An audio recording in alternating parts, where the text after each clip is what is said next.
Okay, so if you are in your teenage, I really want you to stop scrolling and listen to this. Do you really think that our companions shape us and shape the person we are becoming? Because I've been thinking about this a lot recently. Like, we spend so much time chasing things, jobs, money, success, momentum, grades, stability. And yes, those things matter. But I don't really think peace comes from what we achieve. I've been thinking about it a lot, and I think this is the best way in which we can put it. I think peace comes from what we build slowly with people. Sometimes I am so astonished by the fact that we humans really live with this incredible ability to feel deeply and connect. Like, have you ever thought how competitive we have made our world that we hardly see a healthy relationship?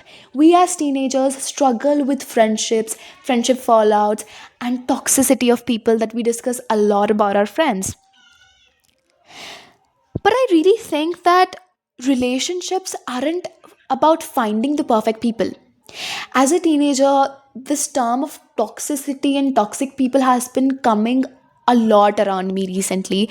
And to be very honest, I know it's going to sound very funny, but as soon as I've heard this term and I've come across the fact that people can be toxic, I've realized that every single person who I have literally lived with is a toxic person itself. Like, can you relate with it? I feel that everybody's toxic around me nowadays. But with great reflections, I've come to understand that everyone has flaws. I believe everyone has a certain level of toxicity and everyone has toxic traits, and we have to choose ourselves what we can cope up with. So, to put it in a very nice and clear way, it's actually not about avoiding toxicity completely, but it's about knowing what we are willing to grow with and what we are not.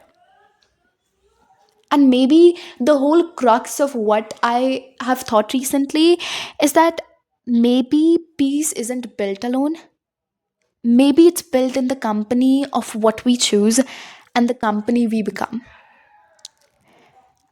I know it won't sound a very kind of video. I wanted it to sound very connective.